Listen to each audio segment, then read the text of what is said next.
Webinar in our 5-part webinar series. It is a webinar series on agri-food and agriculture, and we're glad that you can join us today. We have a busy schedule as per same as last week, so we are just going to jump right in.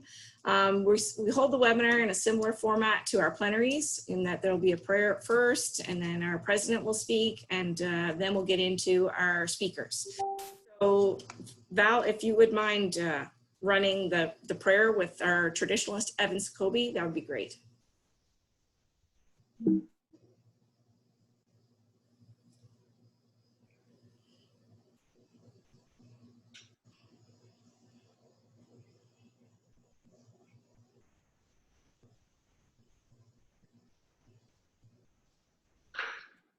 like to first and foremost thank JEDI for asking me again to be a part Val, of we can't see the video. Organization, and to share our beautiful medicines and to share our beautiful teachings as well as our songs. I'd like to first and foremost start by offering a smudge to each and every one of you and your loved ones at home. I'd like to express my gratitude to the Creator for this beautiful day and for these beautiful medicines. So if you guys don't mind partaking in a little bit of smudge with me to get our day going, to get this event going. First and foremost, we offer up our thanks and we smudge our hands. And the reason we smudge our hands is so that we can reach out to people in time of need in a constructive way. We smudge our hands and ask them to be helping hands, to be able to help people in their time of need. We smudge our eyes so that we are always able to see the goodness in each and every one of us. We're able to see past the struggles and look towards solutions. We smudge our ears so we're always able to listen and to be able to receive the teachings that are put before us today, tomorrow, and the days to continue. We smudge our hearts.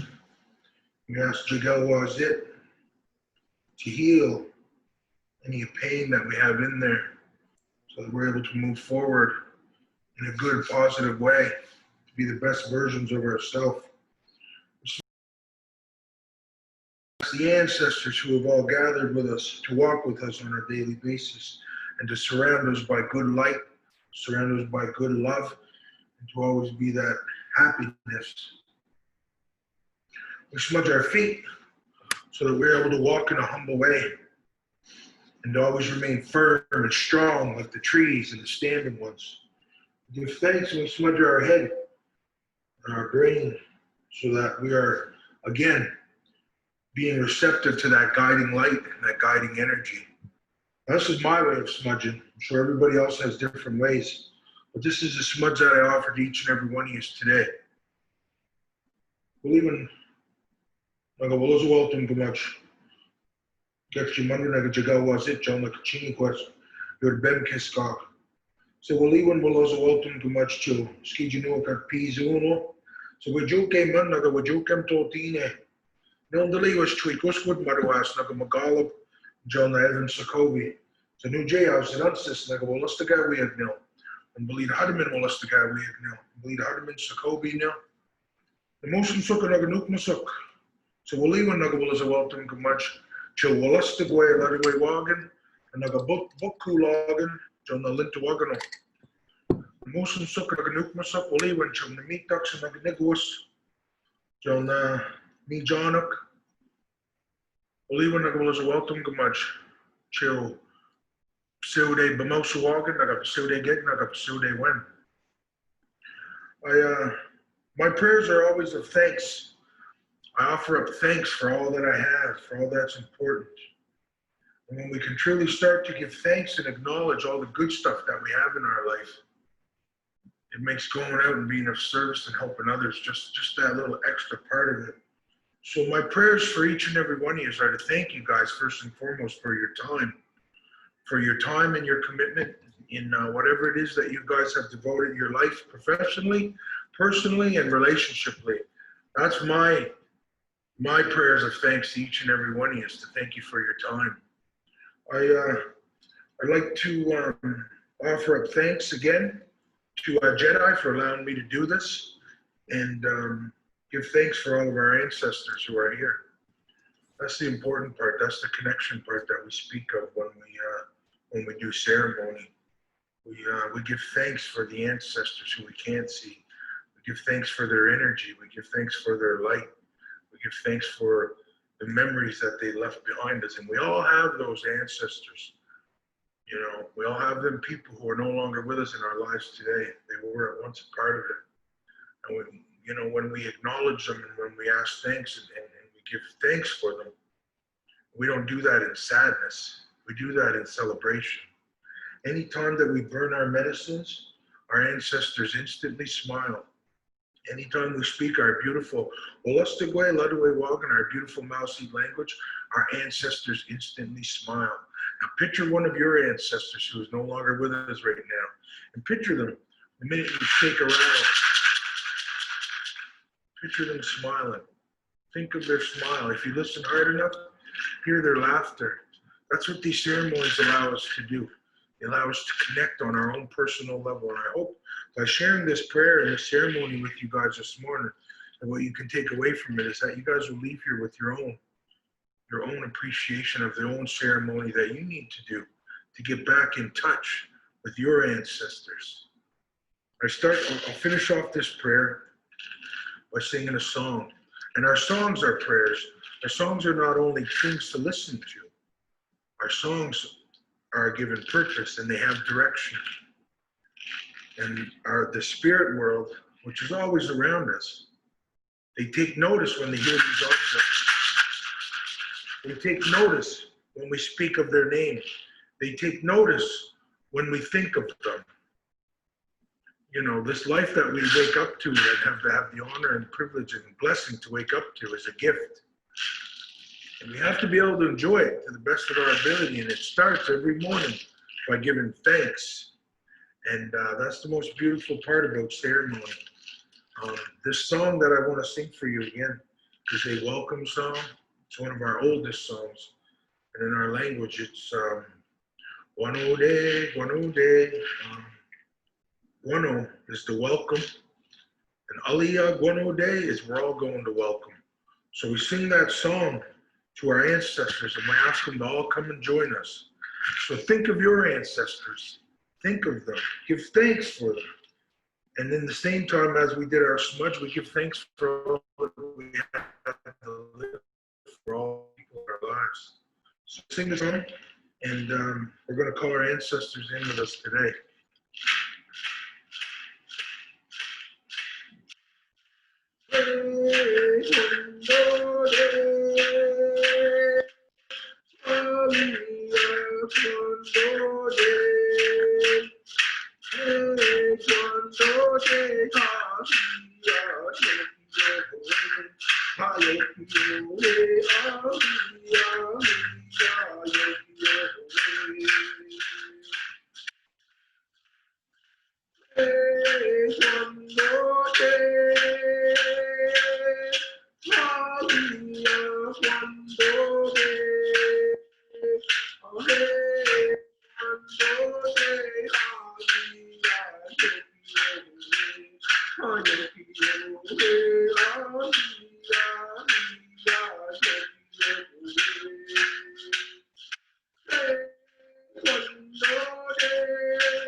That was traditionalist Evan Sakobi. we'd like to thank him for that beautiful prayer that he submitted for us. It was touching again, even though I've seen it for the second time now. First of all, my name is Gwen McIntyre. I'm the communications manager at JEDI. And on the back end, I've also got Val Polchis helping me out today, and Connor Bear. They're both part of the JEDI communications team. And I'd like to start today by acknowledging that the land on which we gather is the traditional unceded territory of the Wolastoqiyik and Mi'kmaq people. Sorry. This territory is covered by the Treaties of Peace and Friendship, which Wolastoqiyik and Mi'kmaq people first signed with the British Crown in 1725. The treaties did not deal with surrender of lands and resources, but in fact recognized Mi'kmaq and Wolastoqiyik title and established the rules for what was to be an ongoing relationship between nations. And the reason why I acknowledge both the Mi'kmaq and the Wolastoqiyik people and lands is because our speakers are from those two territories today. And I know that many of our attendees are from different territories too. So it's great to acknowledge all of the lands that this takes place on. I've got a couple of housekeeping things that I want to talk about. We do have a chat. You'll notice that there's already been some content put in there. Connor has put some information in about a link to last week's recording of our webinar, and then some links that were of interest. We also have a Q&A section. If you have any questions specific to this webinar, if you could put your questions in the Q&A, that would be really helpful. That will keep it separate from the chat. We also have a couple of polls that we're going to do during the webinar, not a lot, but just a few to get a little bit of interaction. We are recording this video, and today we're also on Facebook Live. So it's a new trick that we're trying out, and hopefully it works out great. So I'd like to thank our sponsors as well. Our sponsors came on to join us with our plenary, which was supposed to be held in March, and now it's turned into a webinar series, but they've still decided to stay on, and those are Farm Credit Canada, the Government of New Brunswick, the Department of Agriculture, Aquaculture and Fisheries, CCMB, or the College Communautaire du Nouveau-Brunswick, the Atlantic Canada Fish Farmers, Artful Sciences, Ulnawig, and Crown Plaza Fredericton. So we're really thankful that they could sponsor this. Alex Steedham is the president of JEDI. So I'd like to introduce him to say a few words. So Alex, if you want to unmute your speaker, we'd love you to hear your welcome. Can you hear me now? We sure can. Oh, yes. Okay. Thank you very much, Gwen, and welcome everybody. On behalf of Joint Economic Development Initiative, I'd like to welcome you all to the Agri-food and Agriculture Growing Together webinar series.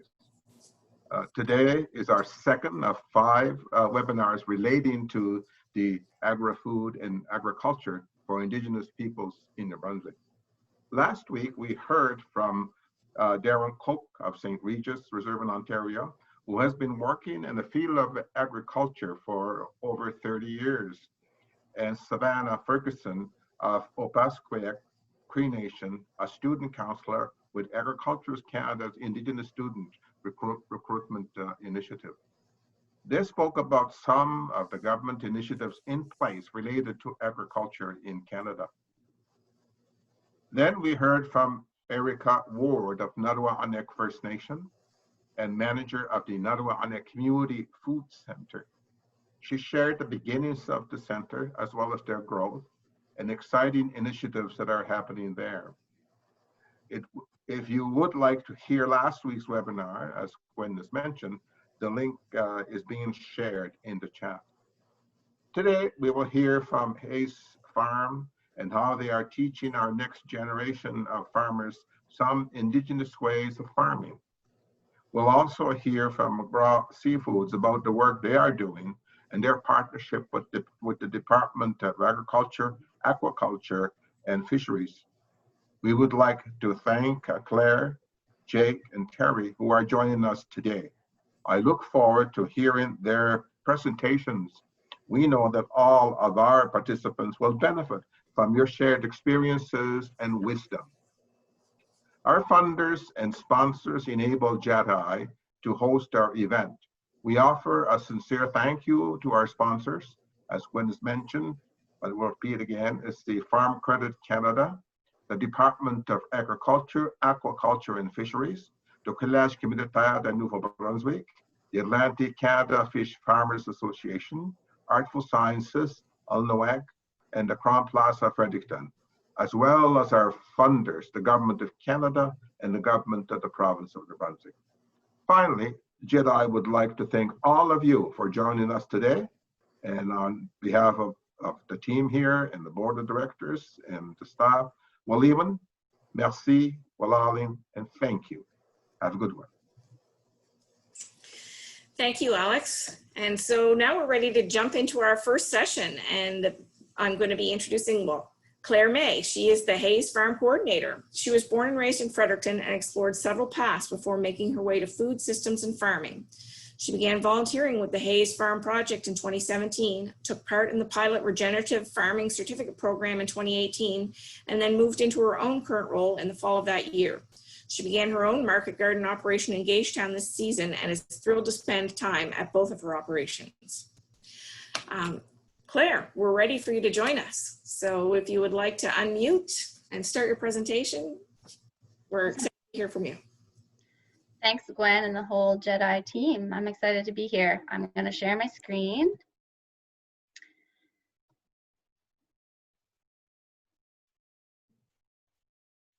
Are we good to go there?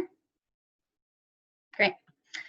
So I was really looking forward to participating in the plenary in March as it was originally planned and having the opportunity to meet some of you in person, but basically take any way I can to interact with new people. So this online platform, I'm glad we're able to make it work. I haven't taken a look at the list of participants yet, but I'll certainly do that after I have a chance to go through some of the material that I've got on the farm. So again, I am Claire May, and I'm the coordinator at Hayes Farm, which is right here in Fredericton. So Hayes Farm is a project of NB Community Harvest Gardens, which is a local nonprofit that's been around since 2010. And our collaborative mission is to grow food, grow minds, and grow community. And so at Hayes Farm, we're going into we're, I guess, currently in the middle of our third year of farming and educational programming. And we operate on a 7.5 parcel of land right in Fredericton. And in terms of our growing space, we produce food on about 1 acre.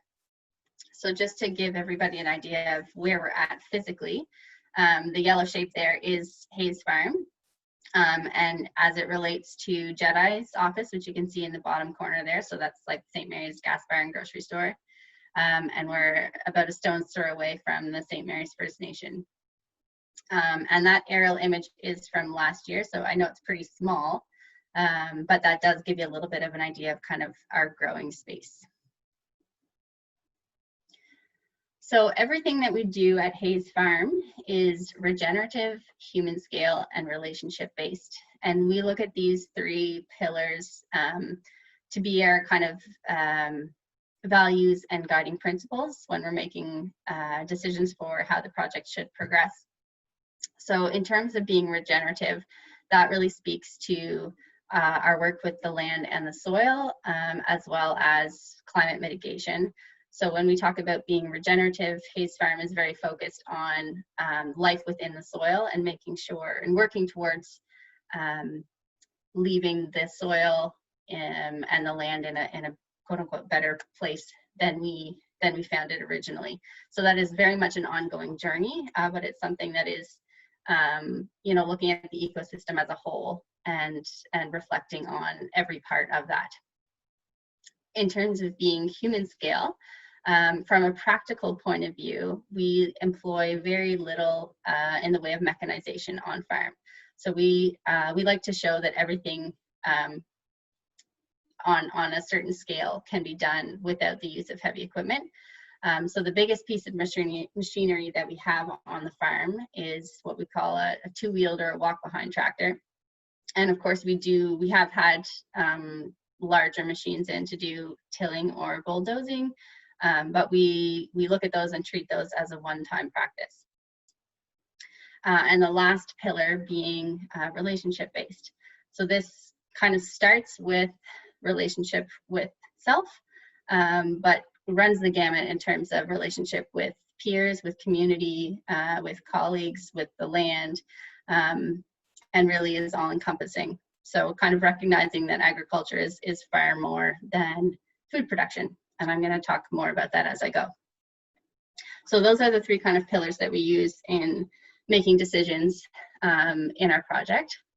And the two main reasons why the Hayes Farm exists and why we got started are to mitigate climate change and to improve food sovereignty. So there was a video that was produced for us in 2018, but things have changed just enough that it's not quite, it doesn't tell the story of where we are now. So I didn't want to take 7 minutes of your time to show you that, but I did want to include the link so that hopefully when the presentation goes around, some of you will be able to take the opportunity to watch that on your own time. So this image kind of demonstrates what we are trying to achieve with the community farm model. And we refer to Hayes Farm as a community farm, partially because we are a nonprofit, but mostly because and we don't, have a sole owner, but we are trying to engage. We want to engage as many people in our community and from different facets of the community as possible, and that can look like many different things. And we're looking for members within our community to contribute to what the project looks like. So we have a very solid core team of about 6, and then we have a group of 10 interns who are spending their full summer with us. But we really are looking for more people to have input into how the decisions are made and what ends up happening at the farm. So it really does suit the needs of the people in the community. So especially during COVID, but broader than that, even before and after that, instead of focusing on maximizing profit at our community farm, we're really focusing on maximizing food production and making sure that that food gets out to the people that need it. So, and diving a little bit deeper into the two main reasons that Hayes Farm exists, I'm going to talk first about climate change. So the two reports, they're pretty beefy reports put out by the International Panel on Climate Change. They're shown there on the right-hand side. And I would imagine, hopefully, many of you have heard a couple years ago that basically we had 12 years left to kind of mitigate our path and keep the warming within 2 degrees. I think we're probably, I should have this date known in my head, but I think we're probably at about 10.5 years to go now. But the work that we're doing at Hayes Farm is a really good demonstration of how agriculture can contribute to mitigating climate change instead of contributing to it. As it says here on the slide, rather, farmers are disproportionately affected by climate change. But the flip side of that is that agriculture is one of the biggest contributors. So we're impacted by it, but we also cause a lot of problems. So looking at shifting what agriculture looks like from a personal point of view and also from a soils and land point of view, while making, while connecting with community and making sure that we're taking care of the people and the land. So one of the ways that we look at that, I mean, I use the word farm and farmer quite a bit, but as we're looking to engage more people, we kind of have to shift our language because not everybody is going to identify themselves as a farmer, nor should they. So if we want to look at words like land lover or steward, land steward instead of farmer, those are great words, and that's a great vision to strive for. Likewise, farm may not resonate with a lot of people, but something like a green space or garden or even a carbon sink, those are something that may be more appropriate language to certain individuals, but meaning the same, having the same kind of end goal. So by practicing regenerative agriculture and sequestering carbon in our soil, we need more farms and more farmers to accelerate the effects. Hayes Farm is a replicable model. So what we are doing here in Fredericton, we're hoping to be able to replicate around the province and even broader. We've put together what we call a handbook called How to Start Your Community Farm. And that we try and keep as up to date as possible. It's a pretty hefty job. So that other communities interested in engaging their communities in agriculture can learn from our mistakes and kind of look at the whole process that we've gone through, and talk to us and use us as a resource, so we can help replicate the model. So the second reason being to improve food sovereignty. So food security is kind of like food sovereignty light. It's an important thing, but it doesn't take into account all the factors that are really important in our food system. So talking about food security, kind of the basis of having enough food, keeping people from being hungry. But then when we talk about food sovereignty, it's a matter of not only having enough, but having control, or at least a say in how to access that food and how that food is grown and where it comes from. Access to enough food, kind of when and how you want it, and having that food that is culturally appropriate. So we're wanting to put food production back in the hands of people. So at Hayes Farm, we teach not only practical skills, but we also include some cultural education. As Gwen mentioned, of course, the Peace and Friendship Treaties in her introduction, we are working to respect and nurture those treaties. And so we kind of think of, in looking to find our way forward, we're looking backwards. So to achieve our goals of climate change mitigation and food sovereignty, we're taking cues from and working with Indigenous people who we see as the original stewards of the land. And these are a couple pictures of our efforts on farm. So the bottom left is actually our Three Sisters planting from last year, 2018. We used a painted mountain corn, but I don't know the varieties of the beans or the squash that were used. The top picture is some of our interns from this year and the newest mound plantings that were done. That was only a couple weeks ago, but they look quite a bit more advanced from where they are now, or sorry, in that picture. And the bottom image is a longhouse that's just adjacent to the farm. And Ron Tremblay has been leading the construction of that. He started with Chief Harold Sapir Elementary School kids last fall, which was just brilliant to have them on farm. It was such a great time. And then the process was completed to the stage that I sat there now with our interns this year.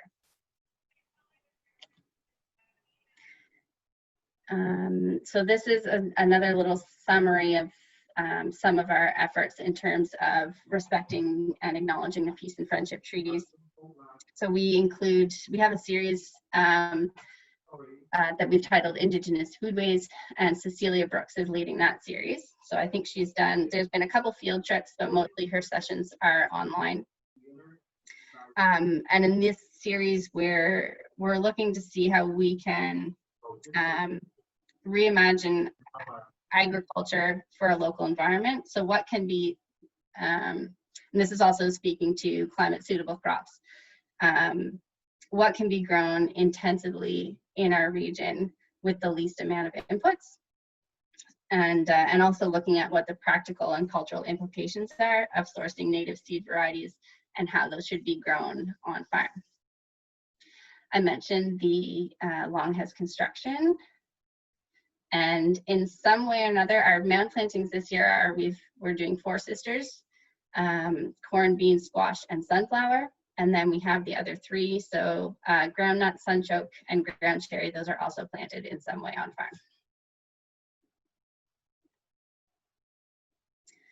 farm. So the sponsors that were mentioned at the beginning of the session, thanks to them, JEDI was able to offer 2 bursaries to interns to participate in our regenerative farming certificate program this year. And I know I have yet to speak about that, but I will next. But these are the 2 interns that have benefited from that bursary. So Louis Xavier is from Quebec and Sierra is from St. Mary's, and they've been shining. They're doing so great. They're really, really dedicated, and they both came to us with a little bit of experience, but they're very experienced now, and they're doing really, really great. And there was a blog posted recently on their experience on the JEDI site.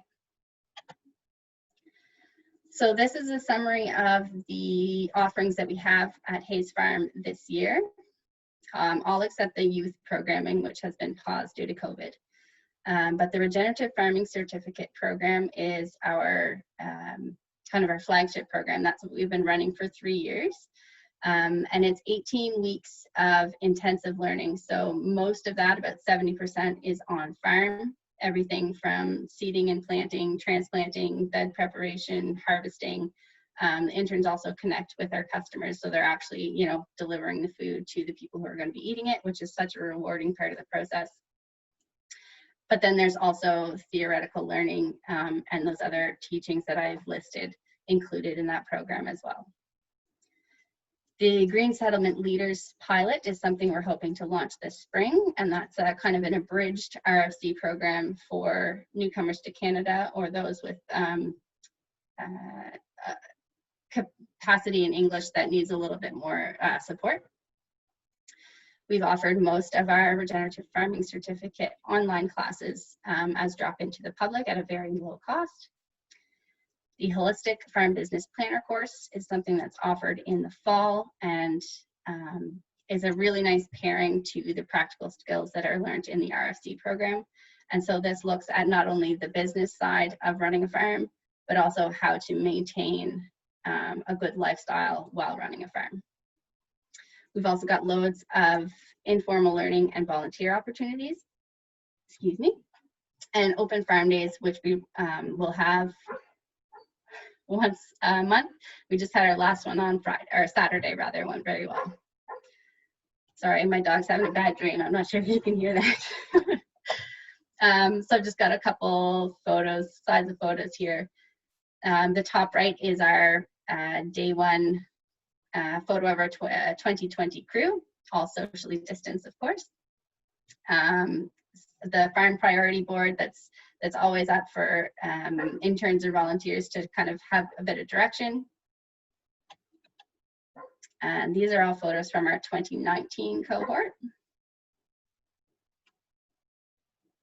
And that about wraps it up. Just a summary of some different ways to engage, whether it's through our programming, volunteering, contributing financially through a crowdfund campaign, starting your own community farm, or any other way. Just encourage you to get in touch, and thank you so much for your time. That's all I've got.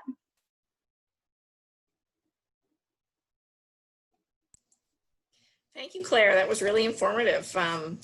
I created a little poll, and it coincided with what you were talking about. Claire talked about the 3 sisters. She talked about the 4 sisters, the 7 sisters. So the poll is, what are the 3 sisters? I don't know if you're paying attention or not, but this is a test. So, you know, some of the options are bean, corn, and peas, beets, corn, and squash. So let's just see, get a few answers in there. So far, we've got 12% to put in their answers. Oh, it's climbing fast. We're almost at 60, but it slowed down. All right, so 2 more seconds, and let's see what happens. All right, end polling. 72% voted. So, and the score was beans, corn, and squash for 92%. So yay, that is correct. So I don't know if people were listening to you, Claire, or they already knew that, but one way or the other, it's a good answer. Claire is frozen a little bit on the screen, so I was going to ask her a question. There was one Q&A, but what we'll do is we'll get to it at the end. So in the meantime, what I will do is introduce Jake Augustine and Terry Sullivan. They're going to be doing our next presentation. Jake is the general manager at McGraw Seafood, where he has worked for the last 8 years. Having graduated from Dalhousie University in management, he thoroughly enjoys working for his community and private enterprise. Working in a completely francophone environment, he has successfully learned the French language while maintaining his Mi'kmaq mother tongue. And Terry Sullivan is from Riverview and went to the University of New Brunswick to study forestry. He moved to British Columbia and worked in the forest private sector for 6 years before accepting a position with the government of British Columbia in 2004 in Haida Gwaii. It was on Haida Gwaii where Terry started working closely with First Nations to find solutions to complex resource management issues, and he has done so ever since. Terry moved back to New Brunswick 3 years ago and is now the Senior Advisor to the Assistant Deputy Minister at the Department of Agriculture, Aquaculture, and Fisheries, where his focus is Aboriginal relations. Terry enjoys bluegrass music, good local beer, and playing golf. Terry and his partner live in Fredericton with their dog, Bella. So Jake and Terry, if you guys want to unmute yourselves, I'm not sure who's going first, but I'll let you take it away. Perfect. Thank you very much, Gwen. Olal and Alex for the welcoming as well. I will just share my screen here.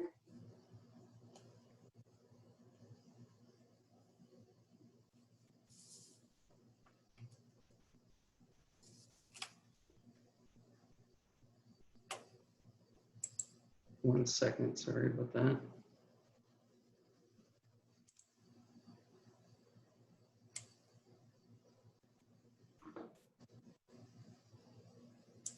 There you go, right? That was good, Jake. Perfect. Thank you very much. So thank you, everybody. My name, as Gwen said, my name is Jake Augustine. I'm the General Manager at McGraw Seafood. I'll be talking a little bit about working government and First Nations relationships and talking a little bit about how we've been able to do so at McGraw Seafood. So to give you a little bit of background about McGraw, the company was actually built in 1973 by Edmund McGraw. This is where the McGraw name comes from. So, and it also means that we're working in a building that's close to 50 years old. The company was purchased by the Elsipogtog First Nation in 2008. So we've been operating this enterprise for a little over 12 years now.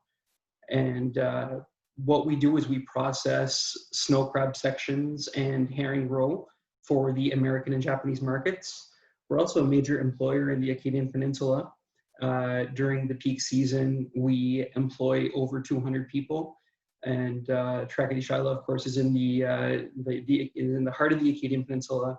And it's important to note also that it's located about 150 kilometers from Elsipogtog. So it's been quite a challenge, but we've been able to succeed in that. We fully support the snow crab fishery in Elsipogtog, and we process the entirety of its quota. This fishery generates over 150 captain and deckhand positions in Elsipogtog. I do got to say that there was a lot of skepticism regarding the community's ability to manage a plant when it was purchased back in 2008. There was, lots of doubters. There was a lot of doubt cast on whether the community would have the capacity to manage the plant. And I am proud to say that we haven't only survived, we've been thriving. Up till 2015, we were kind of anywhere between 5 and 10 million in revenues. And over the last 3 years, well, actually 4 years, including this year, we've ranged between 35 and 45 million. So I'll talk a little bit about our vision and mission. Our vision statement is to bring honor to Elsipogtog by making McGraw Seafood a model project that showcases the Mi'kmaq and Acadian collaboration. How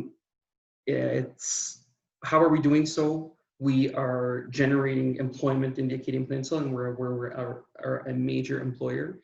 At the same time, we're generating a lot of benefits for the community, for the community of Elsipogtog, where we embark on a lot of social projects. To name a few, we have constructed 16 houses in Elsipogtog over the last 2 years, where, of course, as many of you know, in our First Nations communities, there is really a lack of adequate housing available. So we've really been actively addressing some of these social issues.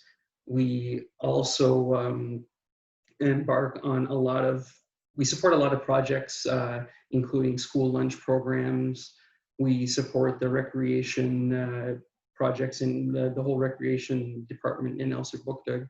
And we continue to seek any kind of social projects that we can help with financially in Elsipogtog.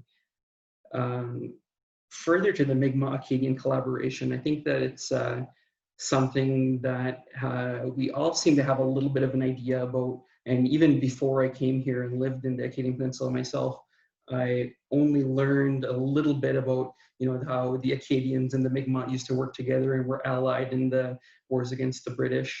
But the more that I lived here and the more that I gained access, including learning the language, it was only then that I really began to realize the depth of these links, including a lot of our words in Mi'kmaq that come from our interactions with the Acadians hundreds of years ago. I think one of the first things that I realized was dabadat. Dabadat is a potato, of course, in Mi'kmaq, and it comes from the word dabadat, because before the arrival of our Acadian friends, we didn't have any potatoes. So it was really interesting, just these kinds of anecdotes. And further, I mean, we mentioned the peace and friendship treaties earlier. I think a little known fact about that is that we were so allied with the Acadians and the French before the arrival of the British that when we actually signed the peace and friendship treaties with the British, we required that they were written in French, because that was the language that we would prefer to read as opposed to English. So it was really, I only learned about that very recently. So it's just really all of these, we're there to show that there can be a lot learned from these Mi'kmaq-Acadian collaborations. When it comes to our mission statement, our mission is to have an efficient workforce who are respected and appreciated. I myself make it a point to spend a lot of time on the plant floor and ensuring that I can see exactly, and even when I first started working here, I spent the first 2 weeks working in every single position in the plant to really get a feel for how hard these individuals are working. We have I still maintain that we have the best labor force in the industry here at McGraw, and they work extremely hard in a very intense season.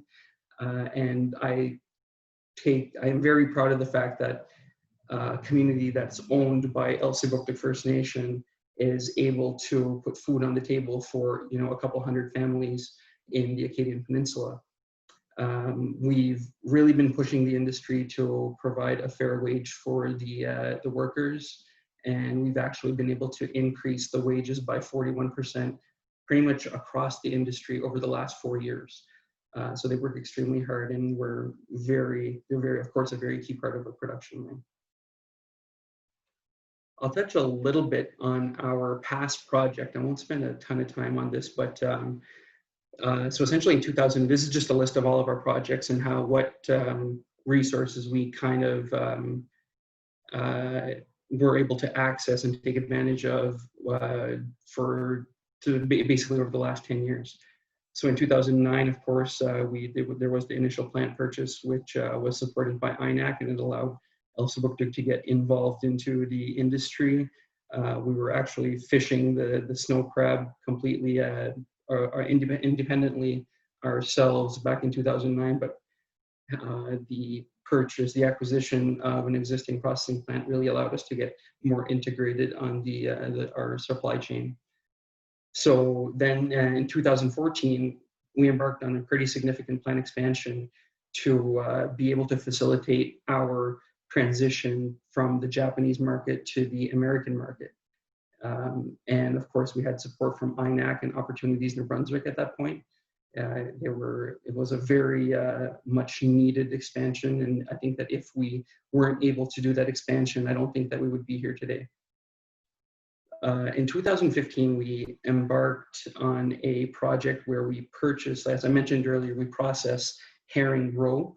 We extract the roe from the females, but the purchase of this innovative machine that would be able to sort the males from the females really increased our productivity and enabled us to become a major competitor in the herring processing industry here. And that was, of course, supported by Opportunities New Brunswick and CBDC. In 2016, It was a year where the snow crab quotas had doubled, which we had never seen before, and we basically needed to increase our capacity, our daily capacity. This was a project we embarked on with Olneweg and got some support for that, and it allowed us to essentially double our daily production capacity in a year. So it was something that all of the processing plants and the entire industry really direly needed for that year. From 2016 on, we have been working on an alternative bait project where we have developed a bait project that is made from fish processing waste. So essentially just the guts and all of the stuff that normally would be going into the trash, we're taking it, creating a recipe to replicate the conventional bait, which right now, of course, what's being used is herring and mackerel and squid, among other things. So of course, there's kind of a negative connotation with using, particularly amongst animal rights groups, and of course, I mean, in the whole food industry, of using one fish to catch another one, when there are places in the world where people are dying of starvation, and a lot of these fish could be used for human consumption. So we have a lot of support from different departments. CNRC has really been helping out the National Research Council. ACOA, of course, has been involved, and the Atlantic Fisheries Fund. They really believe in the project, and we're looking at getting ourselves to a position where we can have a commercial production line as long as we can determine that the market is there. Finally, the new plant is what is ongoing, and I'll talk about more in a little bit, but of course, those ones have participated. The new plant has participation from ISC, which used to be INAC, and ACOA and AFF. So I'll get in a little bit more detail on that next, but overall, we have made it a point to become very successful at capitalizing on all of these resources that are available to us and to any Indigenous entrepreneur or organization. For the new plant, it's a $20 million project. It's basically so large that we had to embark on 2 phases. Phase 1 being a large cold storage freezer. It's approximately 20,000 square feet. It's 40 feet high. It's this insanely large building in Tracadie. It's been the talk of the town over the last, I would say, close to a year now. Phase 1 is completely complete. Is about 90% complete right now. It is operational. We've used it for the last crab season. And phase 2 is currently underway. So what you're seeing right now, the pictures, are actually the freezer as it's completed. I wish I could have maybe had the existing plant next to it for scale, but it's definitely a lot larger. Phase 2, of course, we're anticipating that we will complete in April of 2021. And this phase 2 is going to be actually the new plant itself, the crab processing plant. We anticipate that it's going to add 70,000 square feet in additional space. It's going to more than double our footprint here. And once it's completed, it will actually be the largest building in Tracadie, and it's owned by Elsipogtog First Nation. So I think it's something that they can really be proud of. Why do we need to embark on this major project? One of the main reasons is BRC, which is British Retail Consortium. This is a quality certification program that is required if you ever want to sell on the European market, but we anticipate that it's actually going to become a requirement to export into the United States as well. So we're anticipating that and getting ahead of the curve. The next 2 points, becoming more efficient and modernization. Basically, our labor force is aging. We did a study a couple of years ago where the average age was 57 among the employees in the plant, and we're not able to recruit younger people because younger people just do not want to work in a fish plant. That's perfectly understandable. So we anticipate that what we need to do is become a lot more efficient and be able to do what we do with a lot less people in basically foreseeing this lack of labor that will be retiring over the next few years. Also, further to that modernization, we need to be creating more higher paying and meaningful jobs to be able to entice the younger generation to come and work at McGraw Seafood. So I think it's great to talk all about the great things that are happening at McGraw, but it's also important to address the challenges. Over the last 2 years, we embarked on an aquaculture project where we were farming steelhead, which is rainbow trout grown in salt water. We sought to determine the feasibility of small-scale fish farming that ideally could have been replicated by other First Nations to generate wealth for the communities. Essentially, the project was not successful and we had to terminate it. We ran into lots of issues there. And of course, when you're in aquaculture, there are so many variables that are at play. And I think, so the most important thing for me was that we are able to learn from a challenge such as this. And so if you can at least get something from it, that's great. So our biggest takeaways, of course, were ensuring that you have proper risk assessments in place and really doing the due diligence before embarking on anything too major. But at the same time, also mitigating risk by ensuring the availability of the resources. And how do you do that? You establish good relationships with your regulators and funders. These guys are the ones who are, you know, your biggest cheerleaders. They really want to make sure that that things work out for you.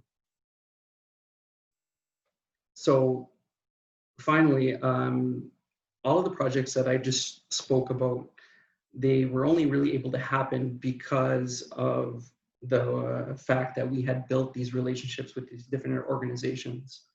The names you see here is by no means an exhaustive list, but just several of, you know, many resources that are available to Indigenous entrepreneurs and organizations. My experiences with the individuals at these organizations has been overwhelmingly positive. You can really tell that the people such as Terry and Carol and all the people that we're working with have been, they really feed off of your success. So it's really reassuring to have that kind of support and resources available.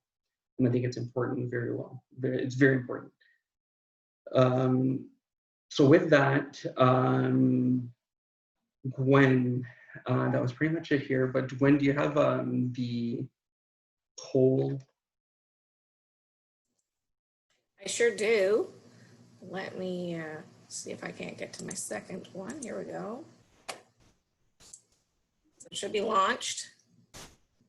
Oh. So Jake's question was, have you established a relationship with individuals with at least 3 of these organizations? So all those organizations that Jake just had listed, he's wondering if any of you had any relationships going with them now. Yeah, I should have probably kept the screen up, but hopefully they have a good memory.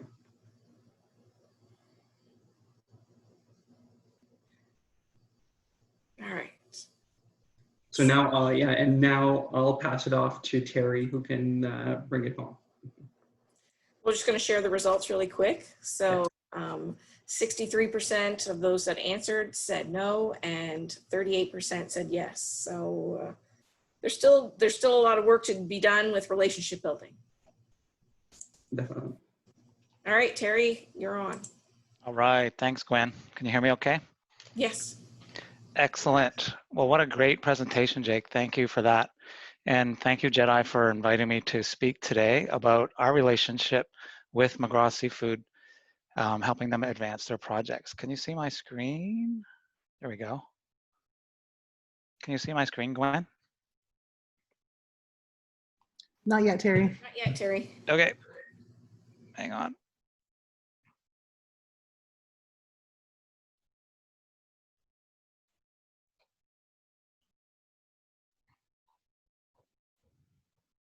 How's that? Great. Perfect. Thank you very much.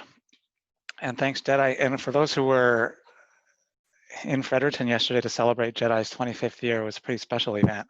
It was really cool. So thanks for having me here, and I'll be here next week as well to talk about some of our other work with JEDI and Indigenous communities in New Brunswick.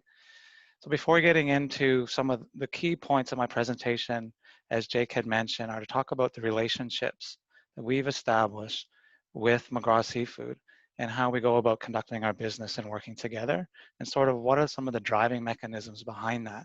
Why are we successful in this relationship? So just as a background, so for our organization, we're a provincial government organization. So we're guided by executive leadership, and our minister is the Honorable Ross Wetmore, and our deputy minister is Ms. Kathy La Rochelle. And we have 3 assistant deputy ministers for our organization. We have Ms. Kathy Brewer-Dalton, who's the ADM for Industry Development and Aquatic Operations, Mr. Keith Andreessen, who's responsible for policy and planning, and corporate services by Ms. Kim Embleton. And we have in DAAF over 200 employees across the province of New Brunswick. So our department also includes agriculture, but for the purposes of today, talking about aquaculture and fisheries. And really, we have 3 main focuses in these sectors. And one is we work to support and promote the growth of the industry. So both on the seafood processing side and on the aquaculture development side. We also have a regulatory role, as Jake had mentioned, in both seafood processing plants and also on the practice of aquaculture in the province. And our teams focus on sustainable practices because at the end of the day, we want to have safe, high quality seafood products for export. So our Department for Aquaculture and Fisheries, has 4 main sections: commercial fisheries, development, science team. So we have a whole science team which focuses on fish health. And also we manage and own an aquarium on the Acadian Peninsula. And we have a business growth and marketing trade team, and they work across our entire department. So they're also responsible for driving business growth and marketing trade on the agriculture side. So some of our strategic priorities, just really quickly, and we have more than this, but these relate specifically to what McGraw Seafood is doing. And we believe that we share some of these strategic priorities, and that is to have an energized private sector. So if the private sector is thriving, we have more investment in the private sector and we grow the labor force, which Jake has spoke about. And also we support sustainable and vibrant communities, especially rural communities in New Brunswick. On specifically with respect to First Nations in our department, so just almost 2 years ago now, our department made a decision to hire a senior advisor dedicated to Aboriginal relations as it relates to business and driving business-to-business partnerships and economic opportunities for First Nations in New Brunswick in the fisheries and aquaculture sector. And right away, the department realized that we need to expand that. So that's been expanded to all of our sectors in DAAF. So we're working hard on the agriculture side of the business as well, which we're going to talk about next week. So how do we engage with clients across the province? So the way that we're structured is we have a team of what we call business growth officers, and they're located across the province in all of our offices across the province. And these people are really the leads. And Jake had mentioned Kettle Lantang, and she's on holidays right now, but she would love to be here. And Kettle is really the lead person in our department working with Jake directly on projects that he had mentioned. So we have, like I said, business officers across the province who work with clients on a daily basis and really are grinding it out and making the projects happen at the end of the day. One of the things that our business officers do amazingly well is collaborate with other agencies. And Jake had mentioned this, and this is really key. And this is expanding and evolving as we go. But in the fisheries and seafood sectors, the agencies are getting together and working as a collective group with the client. So when Jake's team at McGraw has a project, like the bait project, for example, McGraw Seafood doesn't have to speak to 6 different agencies in separate conversations. We can meet as one and hear Jake and his team and listen to the project. And a group of funders and agencies can ask questions together. And that way, when we have the information to review, the agencies can work together and collaborate and determine where we can help support the project. And even when specific programs are not directly assigned to that sort of whatever the project may be, another agency can step in. So that's really one of the foundational elements, I think, over the last 3-4 years in driving success for many of our projects within DAAF, including with McGraw. So I asked Carol Lantang, I said, Carol, I know you can't make it. Jake would love to have you present. Can you tell us some of the things, how you would describe your relationship with Jake and McGraw Seafood? And these words are from her. So the projects and the work done with Jake and his team at McGraw, they're innovative.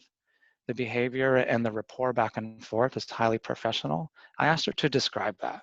What does that mean to be highly professional? Because we often hear that a lot. And the example she used was in one of these meetings, which I described with a group of funders, where there's a presentation from the client, in this case, McGraw. Everything is clearly outlined.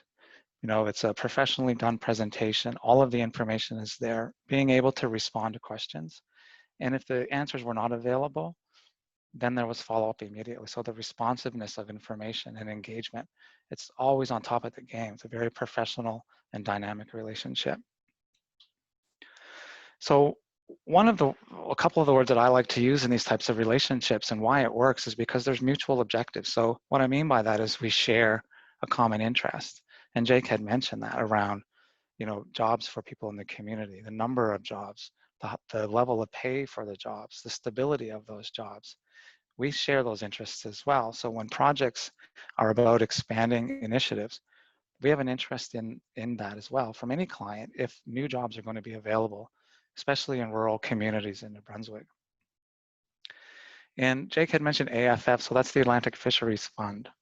That's a $400 million fund across Canada, but the Atlantic portion of that is founded on 3 pillars of innovation, infrastructure, and science. And many of the projects that McGraw is working on involve all of these 3 things. So it's really important that when we're working with the client that we can see how the interests of the client are aligned with our strategic priorities for the government and our department. So that's it. That's all I wanted to bring forward today. And it was short and sweet because Jake, it took 16 minutes, man. Okay, so that's it. Thank you, Gwen. Thank you, Terry and Jake. Sorry, one more slide. Sorry, Gwen. So the First Nations, so McGraw Seafood is owned by First Nations. So I wanted to talk about that because there's a bit of a uniqueness to that, right? And all I'll say about it is that when the funders are working together to review a project and its eligibility criteria, when there are challenges, right? There's an extra incentive to work together as a group of federal and provincial agencies to find ways to be innovative, to deal with those challenges and work with the client to drive their projects because it has benefits to the First Nations communities and we share those objectives.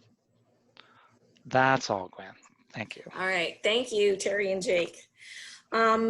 So we're running over time.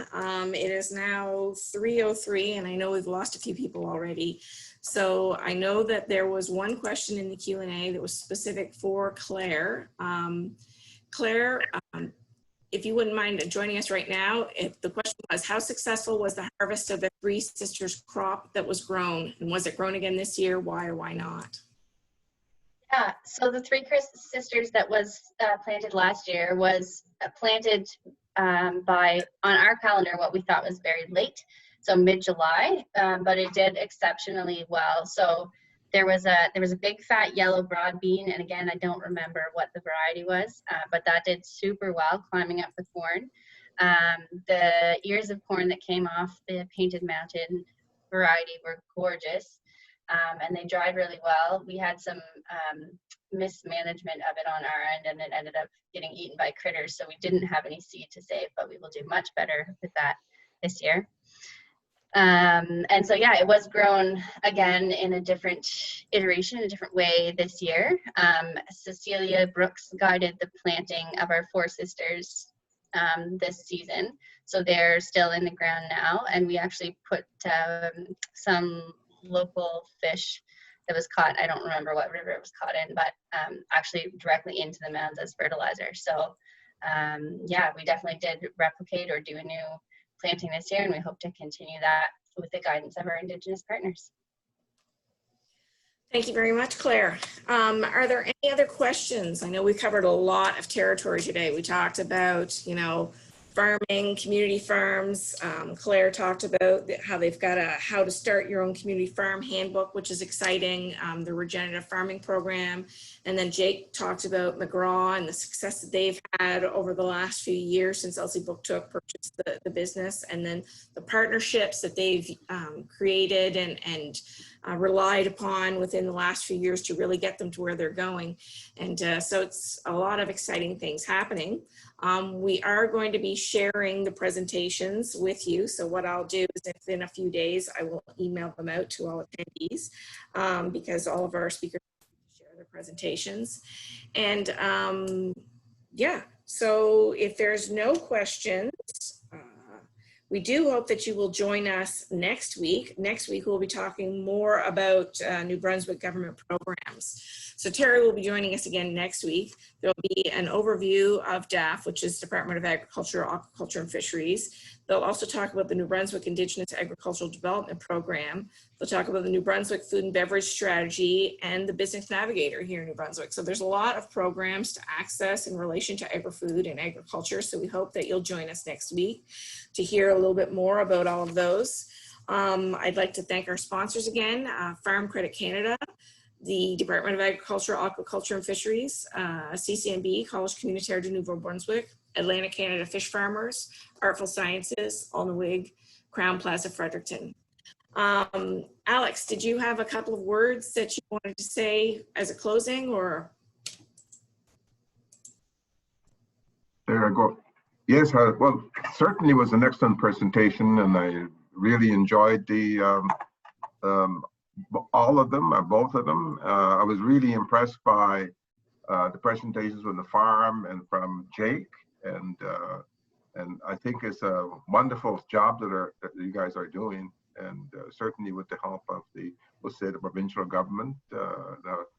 And Terry, as always, you come on with very succinct and clear presentations, and you give us a lot of things to chew on for the coming 2 weeks.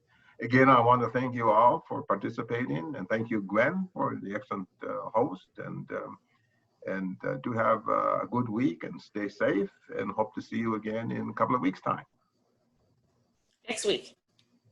Next week, sorry. Okay, thank you, everyone, and take care. Yes.